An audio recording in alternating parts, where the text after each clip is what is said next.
Good evening, ladies and gentlemen, as we continue on here our chase towards the chase for the Pizza X Series Championship here in Season 3. We are back at the place that started it all, Daytona International Speedway, our second stop at this 2.5-mile super speedway. Getting ready here tonight for the running of the Coca-Cola Firecracker 250. And this is certainly going to be an interesting race in the fact that whenever we come to these super speedways, whether it be Daytona, whether it be Talladega, we were previously at FTF, these type of tracks, they always seem to cater to an underdog or a driver you might not necessarily expect is going to come to the forefront.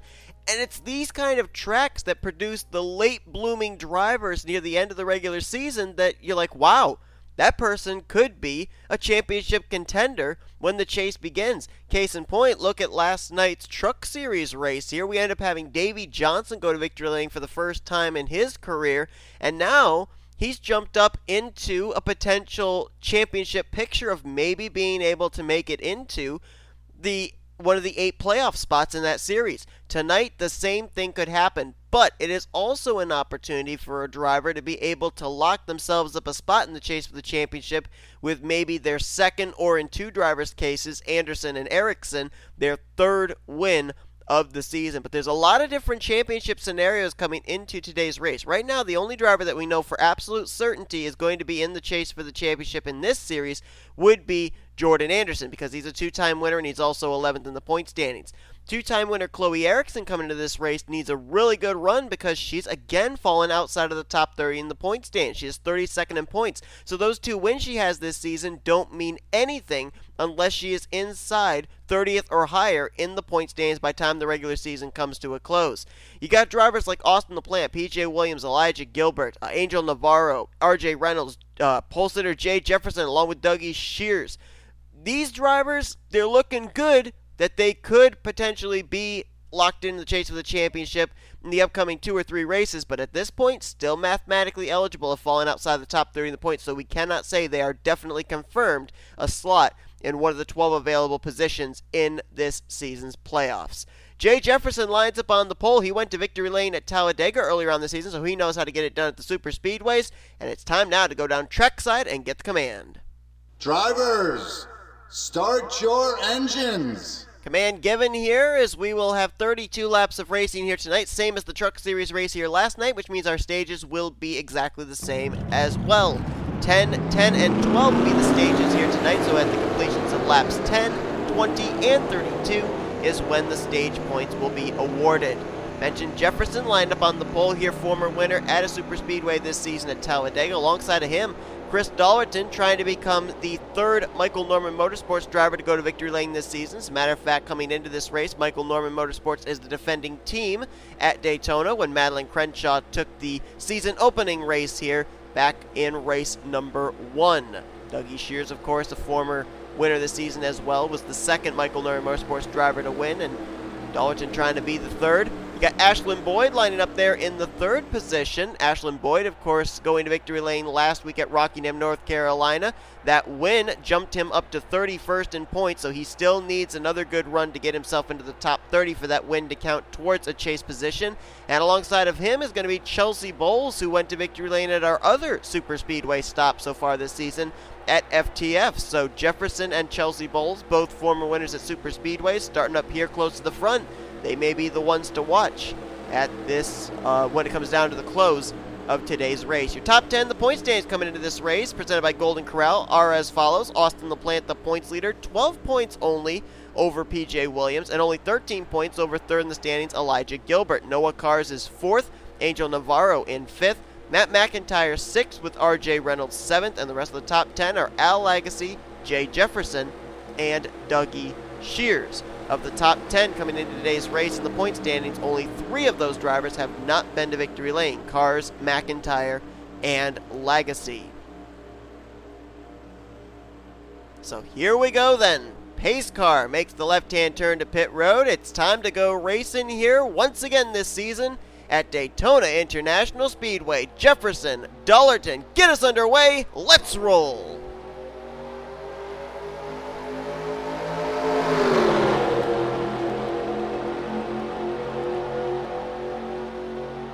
Already some drivers forcing the issue 3 wide down into turn number 1. J Shears going to move from 5th all the way to 2nd by the time they exit turn number 2. He may actually take the race lead here down the back straightaway as he got himself a really good start. Chelsea Bowles was able to get from the high side down low. Now she's going to try and take 4th place from C Dollerton, and that inside line starting to move here is J Shears side by side with J Jefferson, who's going to lead this lap. Shears going to clear the 0-5. Ryan George, though, has a big run with help from A Baranauskas, so this is not over yet of who's going to lead this first lap of the night here at Daytona. Shears trying to block, can't block Ryan George from getting to the inside, but he does lead the first lap of the evening. So now Ryan George goes to the front. Moving into 2nd is going to be A Baranauskas. Then behind her is 09 of A Rowe, former winner last season, winning the season finale at Auto Club. We have not really seen Rowe do a whole lot this season. As a matter of fact, his position in the point standings kind of proves that, as they're going to go 3 wide for the lead. Baranauskas down to the bottom, putting Rowe in the middle and Ryan George way up top side, but A Rowe comes into this race 39th in points. Baranauskas comes into this race 15th in the standings, and of course we mentioned that she's currently now on a 1-year-plus winless streak ever since we left Watkins Glen, but doing really well in the point standings coming into this race. Been a pretty consistent year for the two, but we'll see if she can maybe pick up her 2nd career win, as she wasn't able to really hold off A Rowe, who got around the top side. And that was a little interesting. I don't know if you noticed it, but through the tri-oval, it looked like the 2-car lost some speed. I'm not exactly sure what was up with that, but that was rather strange, as Jordan Anderson now has moved up to 3rd, now going to go for 2nd place, 2-time winner of the season, look for his 3rd win of the year, which he's already locked into the chase for the championship, but that would just even more solidify his position in the playoffs, and of course put him in line for the number 1 seed when the playoffs are reformatted. A Rowe out in front showing the way here, and of course A Rowe was teammate last season to Jesse Turner. Rowe drove the 93, Turner drove the 39. Turner was one of the contenders for the championship. A Rowe, as we mentioned, won the season finale at Auto Club, so that team did pretty well, and now here with Srigley Motorsports in the 09 trying to find his footing, I guess, but very late in the season to try and find his footing. His rookie teammate, A Lagasee, been doing a lot better. Lagasee coming to this race top 10 in the points in 8th.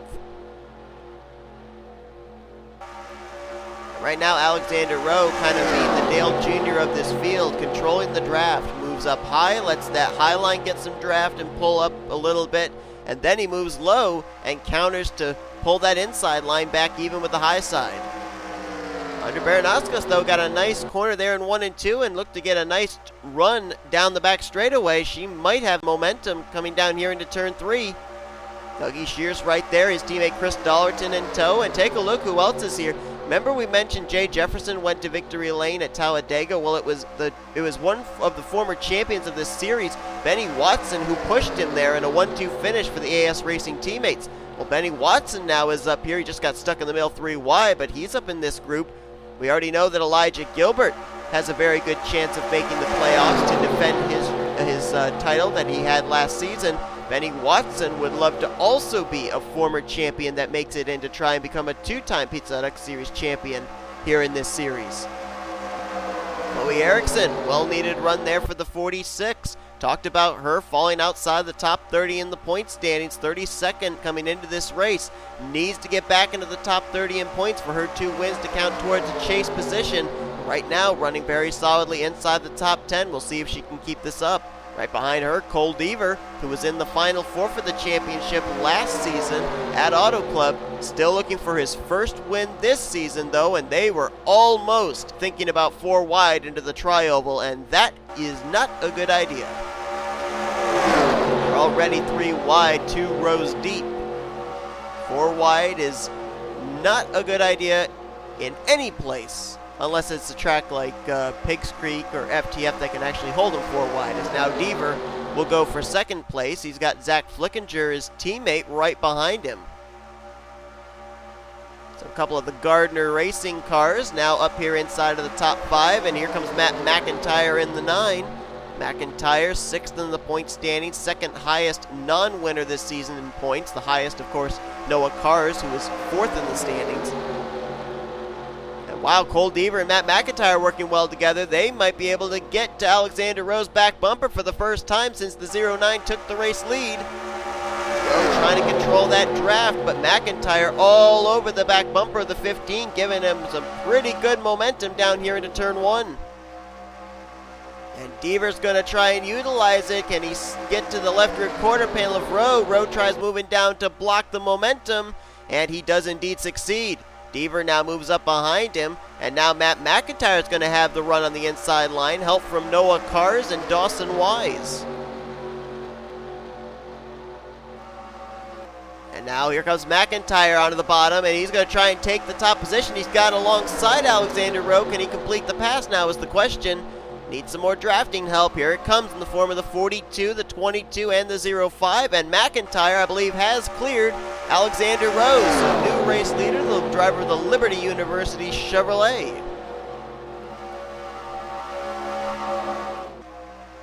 That is, I believe, only the second lead change we've had here tonight. And it's coming with about 2 laps to go here in our first stage. As this battle continues up here at the front, let's check and see. Usually when we get into a long green flag run, we end up having stragglers that lose the tail end of the draft and then end up just logging laps all by themselves. As now Alexander Rowe with the crossover going to very easily try and take the top position back here from M McIntire. But let's jump towards the rear of the field and see if we do have stragglers. Oh, Scott Roush way back here in the 38.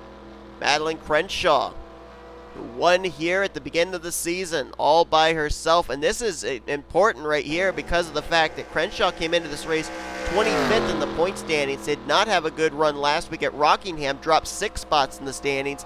And Crenshaw right now only has about an 18-point cushion between herself and 30th in the point standings coming into this race. So this is not what the 3 car was looking for, I guarantee you. And then here's like a second pack of cars led by James Shelley. They're about to catch Christian Merrick Jr. You got Noah Pontzer in this group, Ralph Mason, P.J. Williams, Aiden Shepard, Jacob Rose, Lagasee, Gum, and Langeland.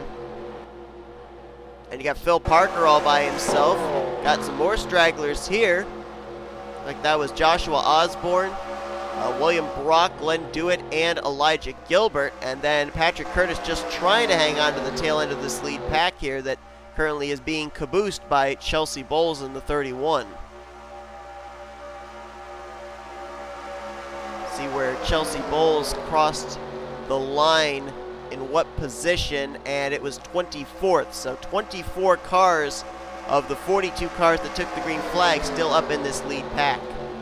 Mentioned former winner at this track being Madeline Crenshaw. Well, actually, if you go back through the books and look at other former winners at this track, whether it be the season opening Daytona race or the summer race, we do actually have 2 other former winners at this track in this field.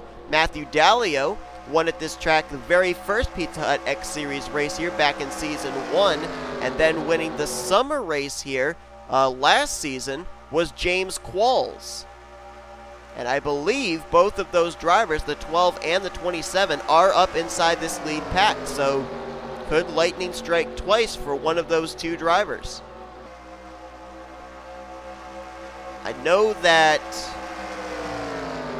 season 1, the summer race, was won by Kermika Jazin, and I'm pretty certain that last season, the opening season Daytona race, was won by Kyle Lynch, who, ironically enough, was driving the number 15 Chevrolet. And we've seen Cole Deaver and his 15 Chevrolet up here towards the front, on and off during the course of this race. M McIntire and Alexander Rowe both continuing to fight for that top position, but look who now has entered into this. Benny Watson in the 24. along with the points leader, Austin LaPlante. And how about the 29 of Kyle Keith? Talk about a driver that would be under the radar, you wouldn't expect to win. I think Kyle Keith would fit that mold. Right now, up here inside the top four, all four of these drivers looking for their first win of the season. McIntire, Watson, Keith, and Rowe. For two of those drivers, McIntire and Keith, they're looking for their first career win in the Pizza Hut X Series. I think for Watson, he'd be looking for his, I want to say, fourth career? And for Alexander Rowe, he'd be looking for his second career. Chris Dollerton, we saw him start in the outside of the front row, kind of faded back and now marching his way back up to the front. He'd love to be able to get up there, hook up with his M&M teammate M McIntire, who's showing the way right now. And there's Ashlyn Boyd. Of course, we documented the fact that Boyd comes into this race still outside of the top 30 in the points, but Madeline Crenshaw is struggling tonight, so could be maybe a bit of a swap between the 3 and the 20 in terms of who's going to make it into the postseason and who isn't, at least when we leave Daytona, as we've got a battle for the lead. Kyle Keith trying to go out in front. And correct me if I'm wrong, and I might be incorrect in this, but it seems like I recall Kyle Keith being a Florida native, and so this would be considered a home track for him. I can actually look and confirm that right now, but it seems like I remember him being a Florida native, and indeed he is. So trying to get himself a win here in front of his home crowd is M McIntire up here. Boy, this has been a good battle now as we've got four drivers battling side by side, but it seems like it's really been between M McIntire and Alexander Rowe, and they are now starting to catch the 38 of Scott Roush. We saw that he had lost the draft early, and with these cars in a big pack, they are producing so much more speed than Scott Roush is all by himself. All Chevys up here at the front, and now they're going to have to pass a Ford. You see them all getting single file, realizing that, and they're just going to freight train the Advocare Ford Mustang very quickly. Now the question is, are these guys going to go back to racing? Because they were having quite a battle there before they encountered Scott Roush's 38, and it looks like Alexander Rowe is going to be the one to initiate the battle once again. He'll move to the inside for second place on Kyle Keith. Now, while these four have actually been battling, though, believe it or not, they're actually creating some distance between themselves and fifth place, which right now is being led by J Jefferson. Under Baranauskas there as well, and boy, Scott Roush holding up these drivers a bit. That might have been why that gap was growing between fourth place and fifth place. D Shears, Jordan Anderson, Chloe Ericsson now all trying to get by. It looks like Scott Roush holding up that outside line because his teammate RJ Reynolds in the 34 is on the inside line, so that's a lot of valuable positions right there that the 34 is picking up, and all help to his teammate there in the 38, who I'm almost wondering if there's something wrong with the 38, because I thought when he merged here with this pack of race cars he'd be up to speed, but it's almost like he's a little off the pace. They were all kind of held up behind him, so there might be something wrong mechanically under the hood of the 38 car of Scott Roush that we don't know about, but it certainly seemed to be indicated right there with the fact that they were almost blowing by him and getting held up by him. Normally, you know, it would kill the momentum a little bit, but then he'd be able to merge with them and they wouldn't have that much of a problem and he'd be up to speed. That wasn't the case right there when we saw that whole inside line just blowing by the outside line that was held up behind his Ford. We're past the halfway point of this race, getting close to almost completing this second stage, and still green flag racing. Now, we ended up having some pit strategy take place in our Truck Series race here last night, although we weren't able to get a real clear idea of what the fuel window was with the fact that we had 2 caution flags. So far, we've run 18 complete laps without the aid of a yellow flag, and so therefore we don't know if these drivers here can go the full 32 lap distance without coming to pit road, or if we will see green flag pit stop strategy come into play and maybe play a huge factor into the outcome of this race. Right here at the front, though, we have 4 drivers that are looking for their first win of the season. For any 4 of these drivers, it could maybe solidify them a spot in the playoffs for the postseason. We've got of course, Matt McIntire, 6th in the point standings. You've got Benny Watson. He is currently 26th in points, so he would still be in the top 30 in the standings, so his win would count towards a spot. And then, of course, we mentioned about Alexander Rowe, 39th in points. A win would certainly be a jump start for him to get back towards the top 30 in the standings. Same for Kyle Keith, 35th in the points coming into this race. Kyle Keith is about roughly 43 points, I believe it is. No, 37 points behind the cut line. Alexander Rowe is in a much more perilous position, 91 points behind the cut line, but still a chance here. With a couple of races remaining in the season, after tonight's race, there's 3 more regular season races. Actually, strike that. Nope, 3 more. 3 more regular season races. It's still possible, still mathematically possible. As now Kyle Keith going to go to the top position there in the 29. Matt McIntire there with him. I'm surprised these 4 haven't caught. Oh, they did. I didn't even see. I was looking at the points. I was going to say I'm surprised they didn't catch M Crenshaw yet, but they did. So I didn't even see them go by the 3.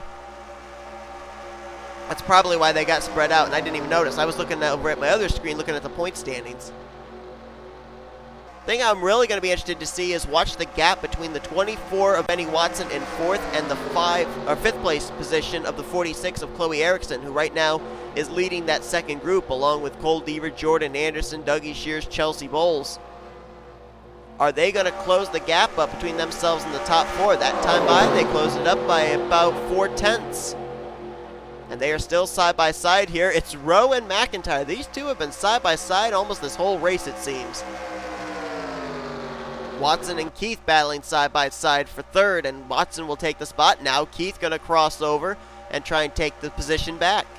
Look at Matt McIntire there, almost getting into the right rear quarter panel, trying to get some side draft off the 09. What he was trying to do there was suck Alexander Rowe back to him, trying to use all the aerodynamic tricks here of this super speedway. And as these guys continue to be side by side for 1st, side by side for 3rd, let's see if the gap closed up this time between them in 5th place. That time it actually increased by 2/10. So maybe it's not so bad for these guys to be battling each other, because it seems like they're also battling back in that second pack of drivers from 5th on back, although I would think even with battling that a bigger group of cars would be able to catch 4 single cars, but apparently that's not the case right now. Kyle Keith now going to go for the race lead, and look at Alexander Rowe, says, well, let's make it this interesting. Let's go 3 wide for the race lead. And Benny Watson waiting to see which line's going to open up. Where does he want to go? Does he want to go middle? Does he want to go high? Does he want to go low?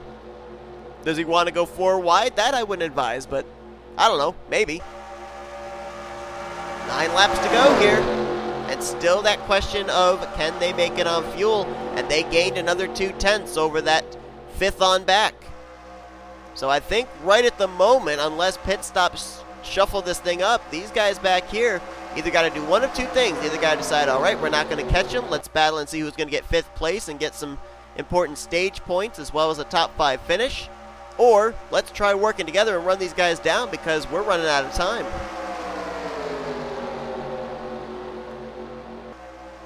Back up at the front, Alexander Rowe back out in front. And it's going to be one of these 4 drivers. I'm almost wondering about Benny Watson because we haven't seen him really go up there and try and take the race lead. I wonder if he's just kind of hanging back, saving his stuff, and may make a late charge later on. We've seen Keith take a turn out in front. McIntire and Rowe have been swapping the race lead back and forth almost this entire event. And now McIntire back down to the bottom. It's also going to be interesting as far as drafting partners are concerned because, I mean, none of these drivers are in any way affiliated with each other. You got a Srigley Motorsports car, a William Brock Motorsports car, a Michael Norman Motorsports car, and an AS Racing car. None of these drivers are teammates, so would they be willing to work with each other here on these closing laps? And Benny Watson, oh boy, I don't know if he may have just lost these top 3. Looks like he's starting to reel them back in, but if he loses touch with them, he's going to fall back into the clutches of that big pack on back in 5th on back. Looks like he's still with these guys, though, so still in the hunt for this win.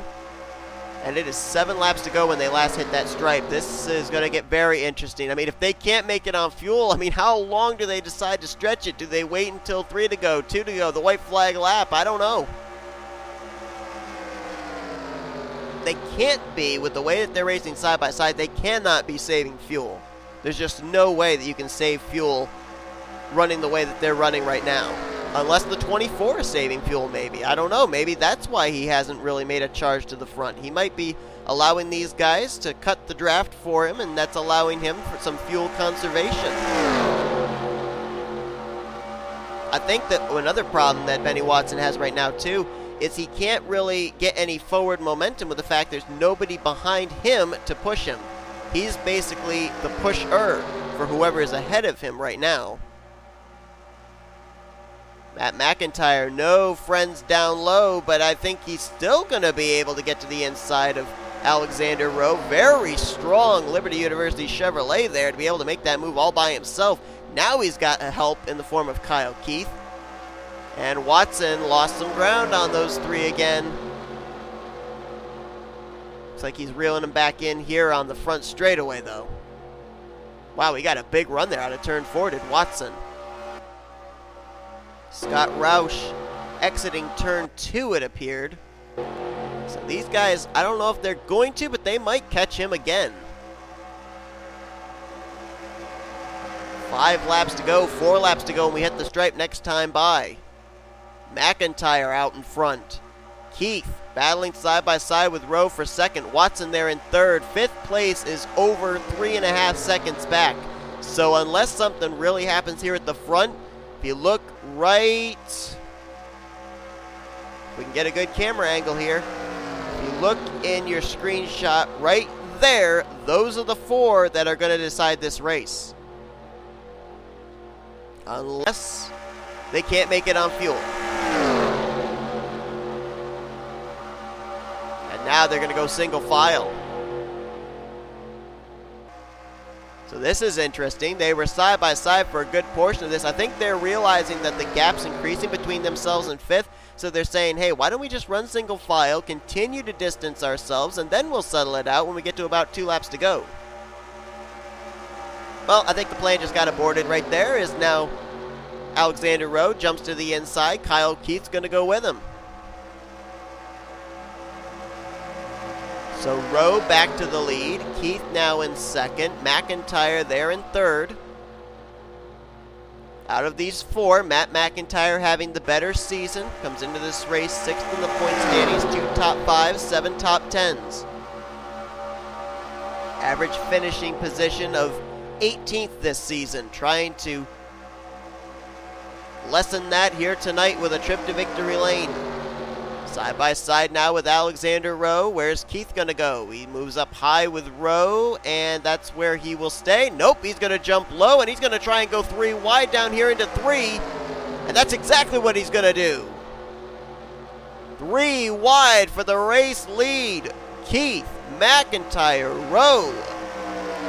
These drivers putting on a spectacle here for the fans, and probably also for Benny Watson, who's just riding, watching all this mayhem go on ahead of him. I don't think he would be upset if the top 3 wrecked themselves and he was able to inherit the win. As we've got 2 laps to go, and here comes Watson now making a charge there in the 24. And they are going to catch that 38 of Scott Roush, but with being only 4 cars here, I don't know if he's going to be that much of an issue. The last time they encountered him, they all went single file and freight trained him. Looks like they're starting to form back up into a single file formation again. So that way they'll be able to get around him and then settle it amongst themselves here on this final lap. Rowe trying to get the draft here to be able to get a big run out of turn 4 and onto the front straightaway here. They will now catch the 38, who's going to yield to them onto the high side, so he will not play a factor in the outcome of this race. Alexander Rowe makes the move to the inside as the white flag was just displayed. Rowe trying to go to the race lead. McIntire trying to battle back up topside, but Kyle Keith is offering the drafting help to the 09. Keith going to have a big run here coming out of turn 2. Will he look to the inside of Alexander Rowe down the back straightaway? He's there. Is he going to make the move? Here he goes. Is he going to have help now is the question. M McIntire is going to run the middle, trying to reel in both. Now he's going to go to the bottom. M McIntire might make a move on Kyle Keith for the win here through the tri-oval. Here comes McIntire to the inside. McIntire, Keith, side by side to the line. Kyle Keith wins tonight in the Coca-Cola Firecracker 250 at Daytona at his home track. What a drive for Kyle Keith. What did I say earlier? He fits the mold of a driver you wouldn't necessarily expect going to victory lane here. And Daytona made good on its reputation here tonight as Kyle Keith takes his first checkered flag in his career in the Pizza Hut X Series. And now the question is, we talked about him behind that cut line. He came into this race about 37 points behind the cut line. He's definitely gotten some good stage points tonight. Did this move him into the top 30 in the points, and will he be battling for a spot in the championship hunt this season? Wow. What a battle there. One of those four drivers was going to win, and all four were deserving, and all four were looking for their first win of the season. But it's the rookie besting the three veterans here tonight. Kyle Keith winning by about 4/100ths over M McIntire. Alexander Rowe will get third, and Benny Watson will get fourth. Those were the four strongest cars of the evening, no doubt about that. A Baranauskas will be the one that will lead that second group to the start-finish line to get fifth. Noah Kars was sixth. Seventh for Chelsea Bowles. J Jefferson will finish eighth, with Daniel Olson ninth, and Chloe Ericsson may have just gotten herself back into the top 30 in the points with a top 10 run here this evening. Dawson Wise gets 11th. Cole Deaver, or make that Chris Dollerton rather, in 12th. Deaver was 13th. Ryan George in 14th. Zach Flickinger 15th. And the rest of your top 20 were Jordan Anderson, Dougie Shears, Michael Haas, James Qualls, and Ashlyn Boyd. We'll have to see if that finish is enough to get Ashlyn Boyd into the top 30 in the point standings. I think it will, because there were a couple of drivers ahead of Ashlyn that did not finish well here tonight, including Patrick Curtis, Glenn Dewitt, and Joshua Osborne. So I think that both Ericsson and Ashlyn Boyd have moved their way into the top 30 in the points, and we'll have to see if Kyle Keith has done the same with his win here this evening. As you look on down through the remainder of the finishing results, 40 drivers finished this race on the lead lap. Phil Parker was the last of those. Madeline Crenshaw finished 1 lap down. Scott Roush finished 2 laps down, but all 42 cars were still running at the time that the checkered flag waved. But Kyle Keith picks up the win here tonight, becomes the first win of the season for William Brock Motorsports, and it's their rookie driver that gets it done here in front of his home crowd at Daytona International Speedway. Hope you guys enjoyed tonight's race. If you did, be sure to give us a like, subscribe, become part of the crew today. We've shown you your full finisher results, and these are your rookie points and overall points heading into next week's race, where we are going to, I think we are going to Hillside?